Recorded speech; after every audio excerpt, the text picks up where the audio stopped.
Boa tarde, sejam todos bem-vindos a mais uma web aula. O tema da nossa web de hoje é Insegurança alimentar e nutricional entre os povos indígenas de Mato Grosso do Sul. Para essa palestra, convidamos a mestre Jaine Fernandes de Aquino, nutricionista, graduada pela Universidade Federal da Grande Dourados, UFGD, possui experiência na área de saúde coletiva, com atuação no município de Douradina, em Mato Grosso do Sul, onde integrou a equipe multiprofissional e exerceu a coordenação do programa Bolsa Família e do Programa Nacional de Suplementação de Vitamina A. Atualmente integra a equipe de campo da Fundação Oswaldo Cruz MS, Fiocruz MS, desenvolvendo atividades vinculadas a pesquisas sobre a magnitude das doenças diarreicas agudas no primeiro ano de vida de crianças indígenas.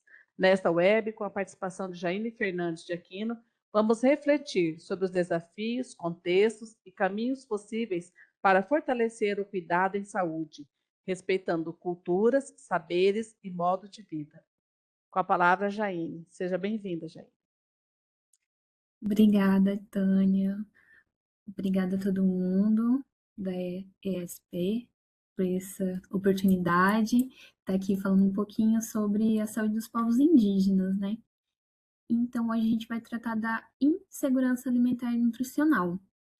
Então, antes da gente avançar, vamos entender melhor o que é a segurança alimentar e nutricional.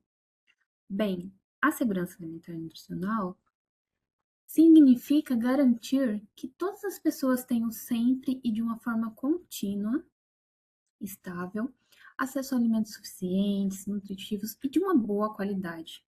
Isso deve acontecer sem que ninguém precise abrir mão de outras necessidades essenciais da nossa vida cotidiana, como a saúde, moradia ou a educação.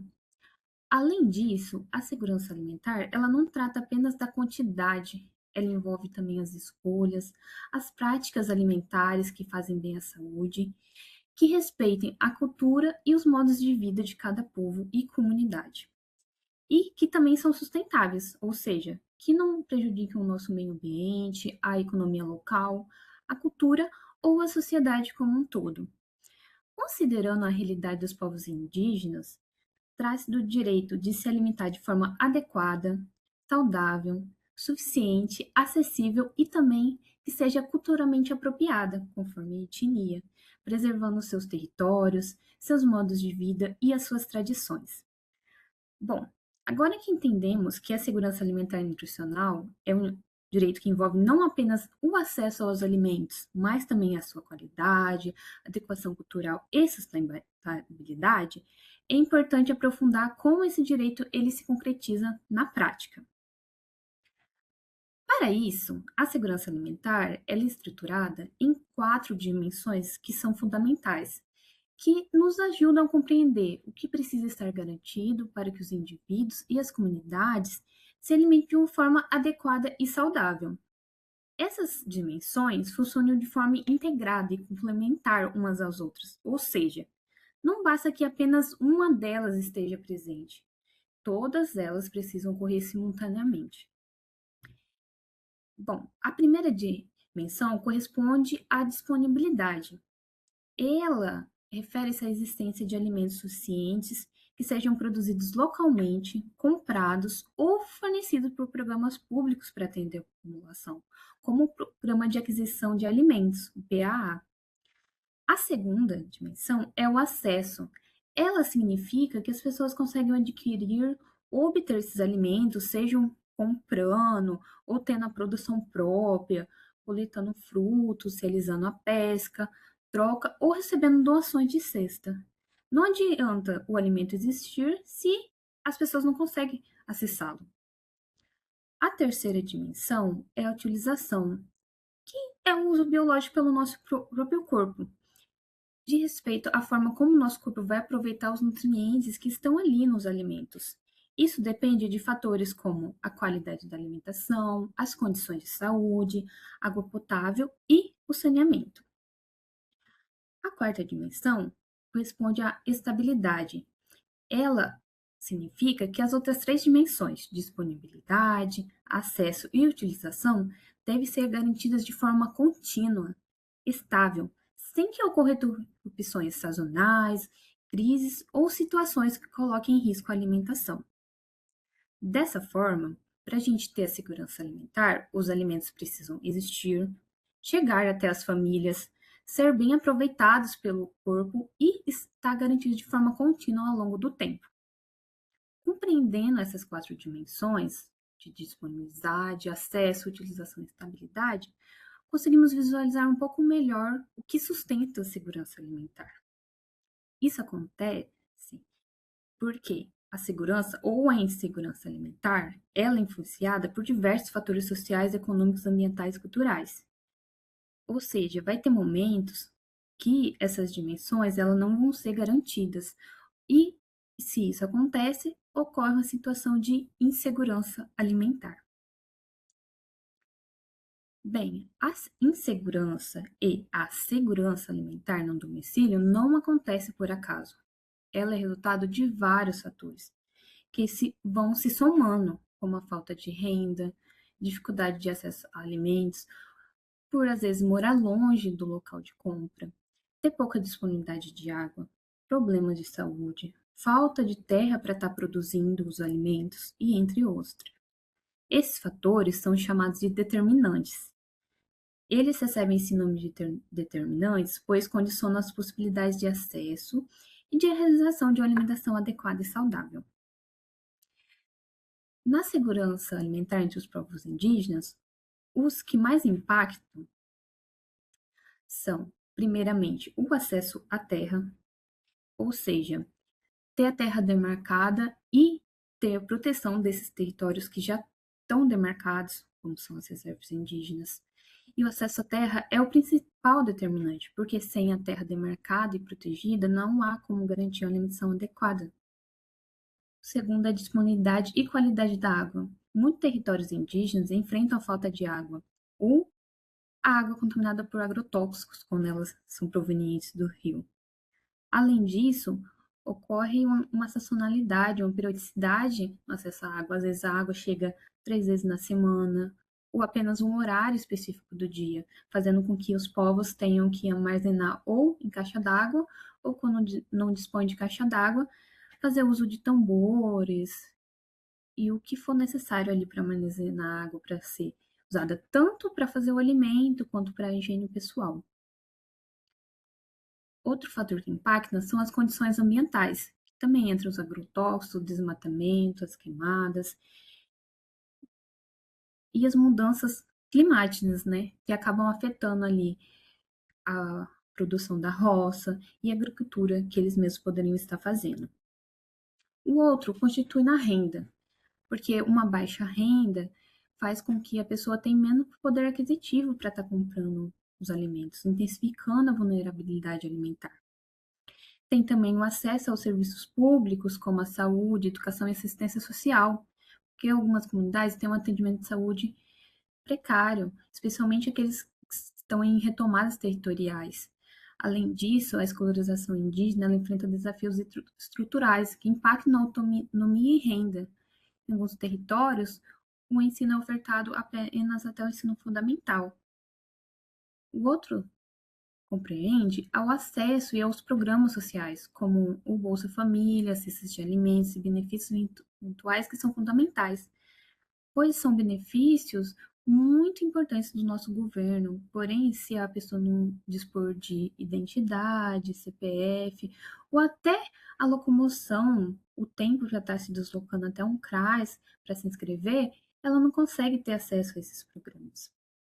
Além disso, temos o racismo e a discriminação, que acaba afetando o acesso ao direito, serviços e oportunidades de emprego, agravando os determinantes sociais.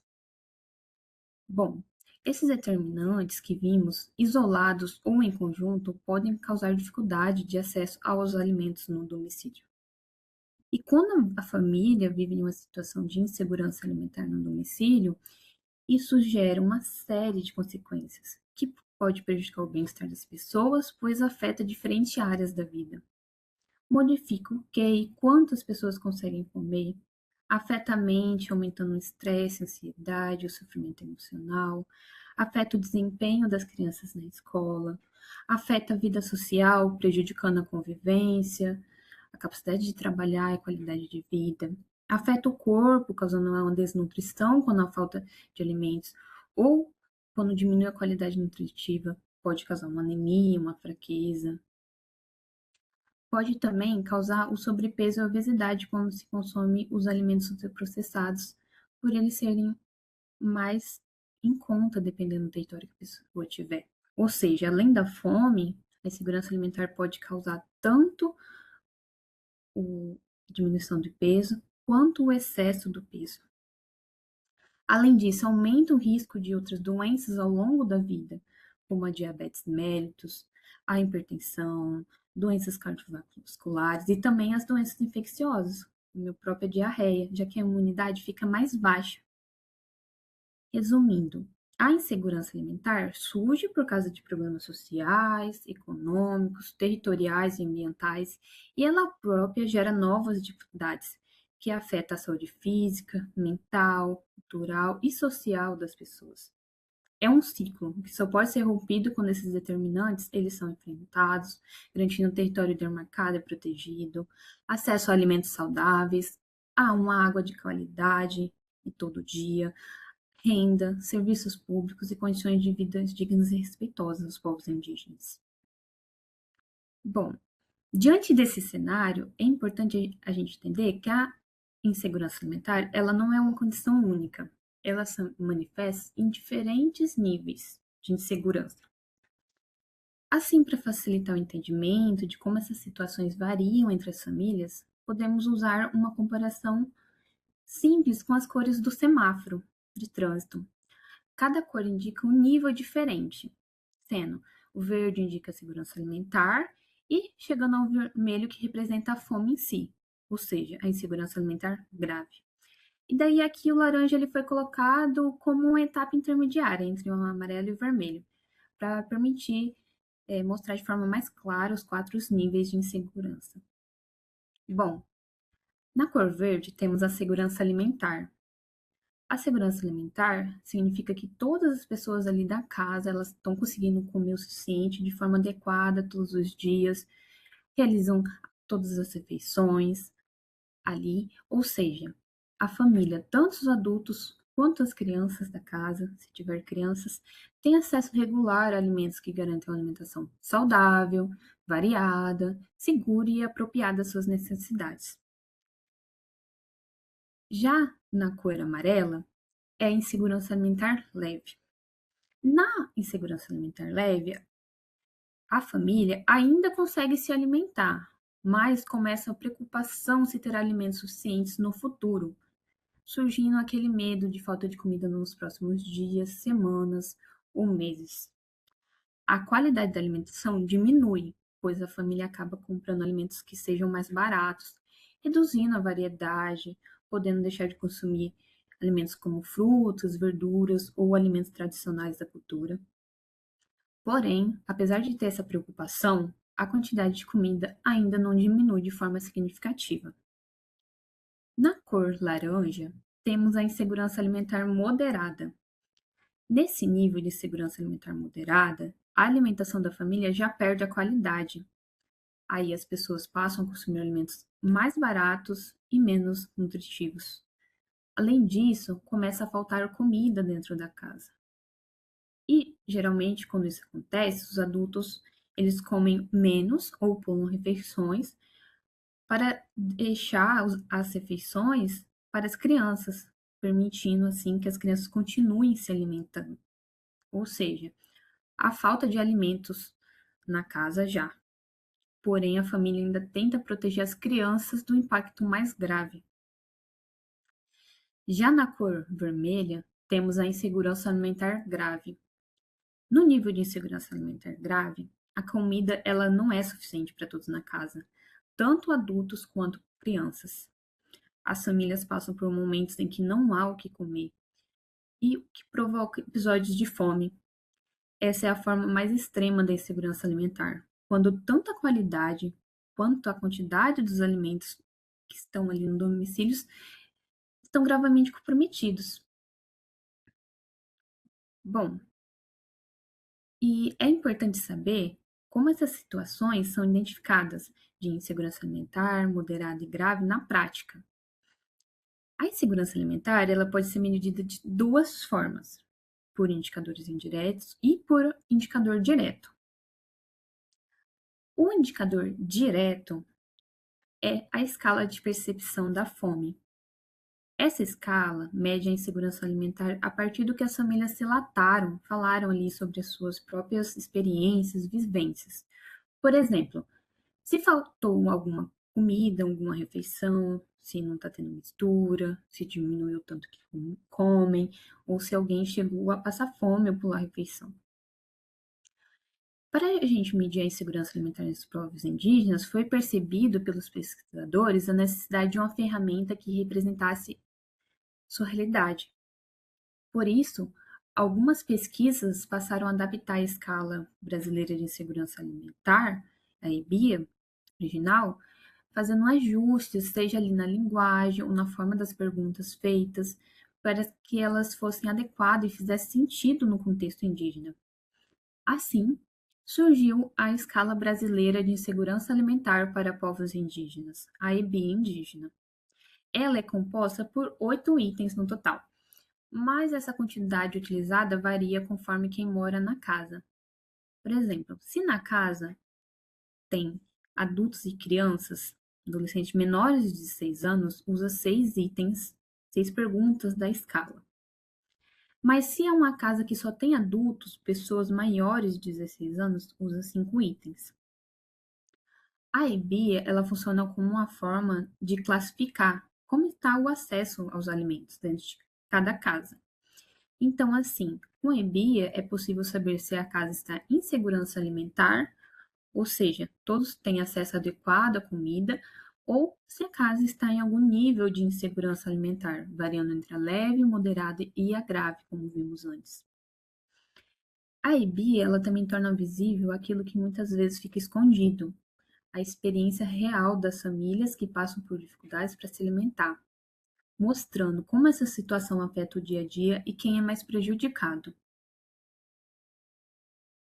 Bom, ainda não existem pesquisas que avaliem a segurança alimentar em todas as etnias do Mato Grosso do Sul. No entanto, no inquérito de saúde materno-infantil do Mato Grosso do Sul, realizado pela Fundação Oswaldo Cruz, Fiocruz MS lá em 2023, a IB indígena foi aplicada em 227 domicílios de mulheres indígenas que moravam predominantemente em territórios demarcados de 7 dos 79 municípios do nosso estado. Incluíam terras indígenas de Amambai, Limão Verde, as aldeias Bororó, Jaguapiru de Dourados, território em Carapó, Sassoró, Cachoeirinha, La Lima, Moreira e Passarinho em Miranda, e além disso tinha comunidades urbanas, na cidade de Campo Grande e Cidrolândia. E os resultados mostraram que 44% dessas famílias estavam em situação de segurança alimentar, sendo que 28,6% tinham insegurança alimentar leve, 15,9% com insegurança alimentar moderada e 11,5% com insegurança alimentar grave. Embora esse inquérito traga um panorama, ele ainda não contempla todos os contextos que são vivenciados pelos povos indígenas. Quando olhamos para a situação de vulnerabilidade territorial, como as tomadas, o cenário se mostra ainda mais preocupante. Lá em 2023 também, a FIAM financiou uma pesquisa que abrangeu 480 famílias indígenas em 5 retomadas territoriais de Mato Grosso do Sul, sendo elas Guaiviri, no município de Ora Moreira, Curuçuambá, no município de Coronel-Sapucaia, Ipoí, em Paranhos, Nanderu, Marangatu, em Antônio João, e Apicaí, em Dourados. Na maior parte dessas famílias, predominou algum grau de insegurança alimentar, sendo no total 79,6%. Desses, 49,1% das famílias apresentavam insegurança alimentar leve, 20,7% insegurança alimentar moderada e 9,8% insegurança alimentar grave. apenas 20,4% das famílias estavam em situação de segurança alimentar. Menos da metade que foi observada no estudo da Fiocruz, territórios demarcados. Esses dados evidenciam como é a realidade mais críticas nas retomadas territoriais. Para a gente compreender melhor a dimensão dessa desigualdade vivenciada pelos povos indígenas, vamos comparar com a situação da população não indígena do nosso estado de Mato Grosso do Sul. Bom, para comparar, entre a população não indígena de Mato Grosso do Sul, no mesmo ano, em 2023, segundo dados do IBGE, apenas 21,1% apresentavam algum nível de insegurança alimentar, com 15% de insegurança alimentar leve e 6,1% de insegurança alimentar moderada e grave juntas. Ou seja, isso ressalta uma realidade muito distinta daquela vivenciada pelos povos indígenas do mesmo estado, cujo contexto social e territorial é marcado por índices muito maiores de insegurança alimentar, reforçando as iniquidades sociais de saúde entre populações indígenas e não indígenas, dentro do mesmo estado. Bom, a partir dessas comparações, é possível a gente sintetizar alguns pontos centrais, né, sobre a distribuição da insegurança alimentar entre os povos indígenas no nosso estado. A insegurança alimentar, ela já é elevada entre indígenas que residem em territórios demarcados, que são aqueles territórios que são protegidos pela União, têm apoio da CESAI, atuação do governo federal ali dentro. E nas retomadas territoriais, que são aqueles territórios ainda não demarcados, a situação ainda é mais grave, atingindo 79,6% de insegurança alimentar leve, moderada e grave combinadas, que são todas superiores à observada na população não indígena do estado do Mato Grosso do Sul, onde a insegurança alimentar é apenas de 21,1%. Isso indica que a insegurança alimentar ela não ocorre de uma forma homogênea, mas ela está associada às condições sociais, territoriais, evidenciando desigualdades estruturais e históricas entre populações de indígenas e não indígenas. Reduzir a insegurança alimentar entre os povos indígenas exigem políticas estruturais que articulem território, apoiem a produção da renda, produção de alimentos, tenham proteção social e cuidado em saúde em todo o território, com enfoque na equidade e no respeito às especificidades culturais de cada etnia dos povos indígenas do nosso estado. Bom, esses foram os estudos que eu usei e muito obrigada.